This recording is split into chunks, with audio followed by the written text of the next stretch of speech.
అందరికీ నమస్కారం. నా పేరు శివ. మీరు వినబోతున్న కథ పేరు ఏం మాయో ఏం మంత్రామో. 18వ భాగం. ఈ కథ రచయిత్రి లక్ష్మి వెంకటేష్. ఆమె కలం పేరు యశ్దేవ్. నేను ఇంకా స్టూడెంట్నే కానీ మరి చిన్న పిల్లని కాదు. అన్ని తెలుసుకోగలను. ఆ ఇంగీతం లోకజ్ఞానం ఉన్నాయి నాకు. అలాగే మీ ఇంటెన్షన్ కూడా గమనించాను అన్న సరయు మాటకి గత్తుకుమన్నాడు సంజయ్. మీ చార్మ్ నిజంగా బాగుంది మిస్టర్ సంజయ్. కానీ ప్రపంచంలో వాళ్ళు అందరూ ఒక్క చార్మ్ కే పడిపోరు. ఒక్కొక్కరి తీరు ఒక్కోలా. మీకు మనసుకి నచ్చితే ఒకరిని ఫిక్స్ అయి మీ ప్రేమని కన్వే చేయండి, అంతకన్నా గొప్ప చార్మ్ ఉండదు చెప్పింది సరయు. ఆమె మాటకి కాస్త తడబడ్డాడు సంజయ్. కానీ వెంటనే ఆమె ఉన్నతమైన వ్యక్తిత్వం నచ్చి చిరునవ్వుతో ఫ్రెండ్స్ అంటూ చెయ్యి ముందుకు చాచాడు అతను. ఫ్రెండ్స్. కాసేపు ఆలోచించి చివరికి అతనికి చెయ్యి అందించింది సరయు. అసలు మీ వ్యక్తిత్వానికి కారణం ఏంటో తెలుసుకోవచ్చా అడిగాడు పునీత్. కారణం అంటే మా పెంపకం అలా ఉండేది నాన్న. మావయ్య బయట పరిస్థితులు ఎలా ఉంటాయో చెప్తూ వచ్చేవాళ్ళు. అమ్మ అత్త కూడా బయట ఆడపిల్లలు ఎంత తెలివిగా నడుచుకోవాలో చెప్తూ ఉండేవారు. ఇక అన్నయ్య బావ అయితే చెప్పే పనే లేదు. వాళ్ళకి బయట ఎదురైనా ఏ ప్రాబ్లం అయినా మాతో షేర్ చేసుకొని మా ఒపీనియన్స్ తెలుసుకుంటారు. అలాంటి ప్రాబ్లం వస్తే మీరేం చేస్తారు అంటూ మెంటల్గా ఫిజికల్గా మమ్మల్ని ప్రిపేర్ చేసేవాళ్ళు చెప్పింది సరయు. బావా. అసలు ఇప్పటి వరకు ఆ టాపిక్ రాకపోవటంతో అడిగాడు సంజయ్. హా బావా. మా మామకి ముందు కొడుకు పుట్టాడు, ఆ తర్వాత సంయుక్త వదిన. తను నా కన్న 1.5 ఇయర్ పెద్ద. బావ అన్నయ్య కన్న 15 డేస్ చిన్న చెప్పింది సరయు. ఏం చేస్తుంటాడు మీ వా సాగదీసి మరీ అడిగాడు అతను. అతను అడగటంలోనే తేడా గమనించి నవ్వుకుంటూ నాసాలో జాబ్ రిజైన్ చేసి వచ్చేస్తున్నాడు చెప్పింది మామూలుగా. రిజైన్ చేసి వస్తున్నాడా? వాళ్ళు పీకేస్తే వస్తున్నాడా? ఆమె అలా గర్వంగా చెప్పుకోవటం ఎందుకో నచ్చక అడిగాడు సంజయ్. హెలో. అతి చిన్న వయసులోనే అక్కడ సైంటిస్ట్ గా స్థిరపడిన అతి తక్కువ ఇండియన్స్ లో మా బావ 2వ స్థానంలో ఉన్నాడు తెలుసా? ఏదో ఎక్స్పీరిమెంట్ గురించి గొడవ. దాన్ని ఈగోకి తీసుకున్నారు వాళ్ళు. అది ప్రూవ్ చేశాకే మళ్ళీ నాసాలోకి అడుగు పెడతా అని సవాల్ చేసి వస్తున్నాడు బావ. ఈసారి నిజంగానే గర్వంగా చెప్పింది సరయు. వాట్? ఇప్పుడు నిజంగానే షాక్ అయ్యాడు సంజయ్. అందుకే కాస్త పెద్దగానే అరిచాడు. సంయుక్తతో ఎలాగో అలా మాటలు కలుపుతున్న పునీత్ సంజయ్ అరుపుకి సంయుక్త అటు వెళ్లేసరికి చిరాగ్గా సంజయ్ని చూస్తూ వెళ్లాడు పునీత్ కూడా. అటు కాబోయే కొత్త జంట కూడా వచ్చేశారు వీళ్ల దగ్గరకి. ఏమైంది అనుకుంటూ. ఏం లేదు అన్నయ్య. బావ గురించి చెప్తే షాక్ అయ్యాడు ఈ కొత్త బావ అంటుంది సరయు మ్యాటర్ తేలిక చేస్తూ. హో అని చిన్నగా నవ్వి. వాడు అంతే. చాలా సింపుల్. పెద్దగా ఎవరికీ తెలియనివ్వడు వాడి గురించి. ఇది అంతే వాడి భజన బ్యాచ్. తెలిసినోళ్లకి తెలియనోళ్లకి అందరికీ చెప్తుంది అన్నాడు సమర్ కాస్త నవ్వుతూ. కళ్ళు బుచక్రాల్లా తిప్పింది సరయు. ఆమె ఎక్సప్రెషన్ చూసి. బావ అంటే ప్రేమ కాబోలు ఈ అమ్మాయికి. అందుకే నేను కనిపించలేదు అనుకుంటూ చిన్నగా నవ్వాడు సంజయ్. Okay guys. ఇప్పటికే లేట్ అయింది, గో టు బెడ్స్. అందరినీ రూమ్స్ కి పంపుతూ సంజయ్ పునీత్లకి సైగ చేశాడు సావంత్. సావంత్ మాటకి ఆడపిల్లలు కబుర్లు చెప్పుకుంటూ వెళ్లిపోతే సమర్ గుడ్ బాయ్ లా వెళ్లిపోయాడు.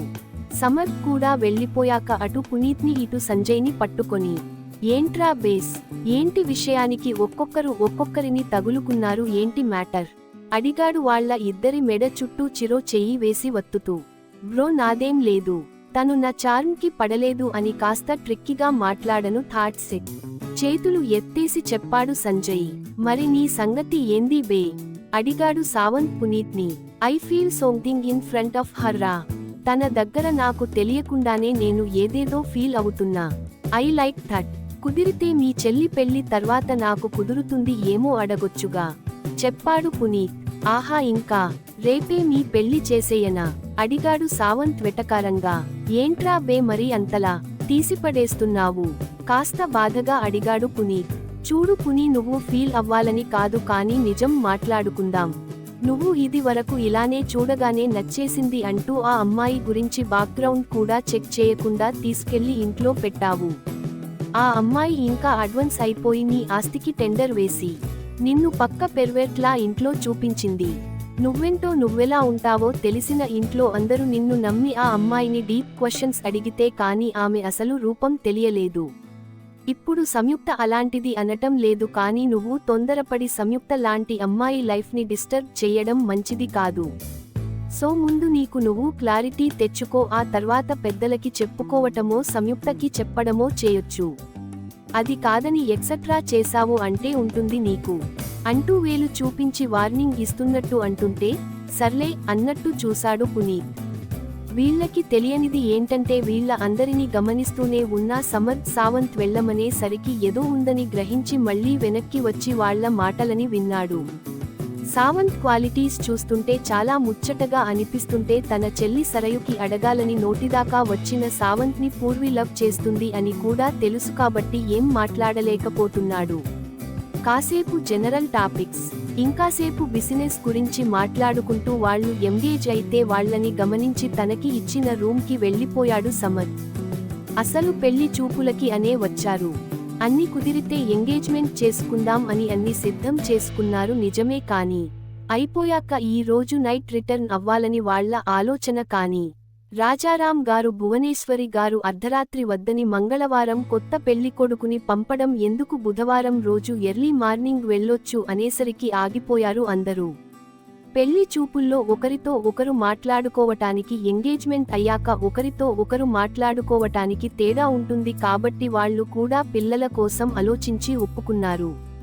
సాచితో అసలు ఇష్యూ ఏంటి, అసలు ఎందుకు అతను ఉన్నట్టుండి ఇక్కడికి వచ్చేస్తున్నాడు అనే విషయానికి కోసం కాల్ చేశాడు. రూమ్కి చేరుకున్న సమర్థ్ తను అసలు నాసాలో ఎందుకు జాయిన్ అయింది నుండి అన్ని చెప్పుకొచ్చాడు సాచి.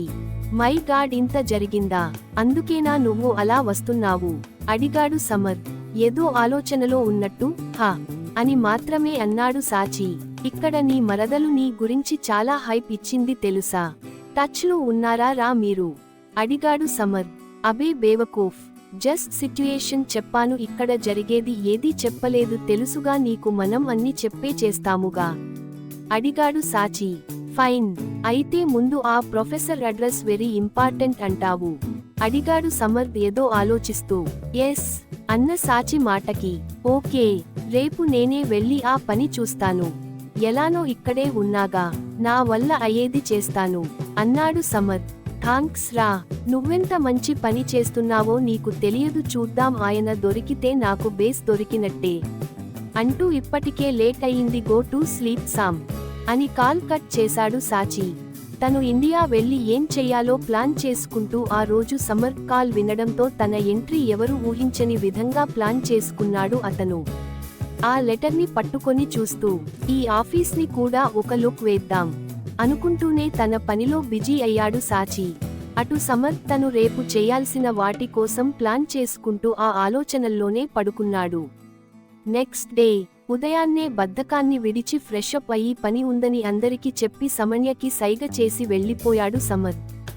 సమన్య మాత్రం ఏ అడ్డు అదుపు లేకుండా హ్యాపీగా సమర్థ్ ఫ్యామిలీతో కలిసిపోయింది. సత్య గారిని మొదలు అందరితో మంచి బాండ్ క్రియేట్ చేసుకొని అందరికీ తన గార్డెన్ చూపించటానికి తీసుకువెళ్ళింది సమన్య. సమన్యతో స్పెండ్ చేస్తున్న ప్రతి క్షణం ఆ కుటుంబం మొత్తానికి నచ్చేస్తుంది. ఆమె స్పెషల్గా ఏమి చేయకపోయినా ఆమె నలుగురితో కలిసిపోవటమే వాళ్లకి బాగా నచ్చింది. ఈ కాలంలో సొంత ఎర్నింగ్ ఉన్న ఏ అమ్మాయిలోనూ కనిపించని ఒక కలివిడి తనం ఆమెలో కనిపించి ఆమెతో కంఫర్ట్ దొరికేలా చేస్తుంది వీళ్ళకి. గార్డెన్ అంతా చూపిస్తూ వాళ్ల ఫ్యామిలీ గురించి ఇన్నాళ్లు భువనేశ్వరి దేవి గారు కానీ రాజారాం గారు కానీ చెప్పని తమ మేనమామ గురించి తమకు తెలిసింది చెప్తుంది సమన్య. ఇవన్నీ మాకేం ఇబ్బంది కాదమ్మా, మాకు కావాల్సింది నువ్వు. ఎన్నో సంబంధాలు చూసాము సమర్థ్కి, మిడిల్ క్లాస్ నుండి లో క్లాస్ హై క్లాస్ అంటూ ఏదీ వదలలేదు. 100 ఫొటోస్ రిజెక్ట్ చేశాడు, వేలల్లో వచ్చింది సంబంధాలు, అసలు మొహం కూడా చూడకుండా రిజెక్ట్ చేశాడు. వాడికి నచ్చింది నువ్వు మా ఇంటికి సగౌరవంగా వస్తే వాడు నిన్ను ఇంకా ప్రేమగా చూసుకుంటాడు. అలా అని నీ బాధ్యతని నిర్లక్ష్యం చేయమని కాదు. ఇక్కడ నీకు మా సపోర్ట్ కావాలంటే మేము క్షణం ఆలోచించము. ఇక నుండి నీకే సమస్య వచ్చినా అది చిన్నదైనా పెద్దదైనా మాతో షేర్ చేసుకోవటానికి క్షణం కూడా ఆలోచించకు అని భరోసా ఇచ్చారు సత్యవతి గారు. మరి తర్వాత ఏం జరుగుతుందో. మీకు ఈ కథ నచ్చినట్టు అయితే నా ఛానల్ని సబ్స్క్రైబ్ చేసుకుని నోటిఫికేషన్ ఆన్లో పెట్టుకోండి. ఇట్లు మీ శివ.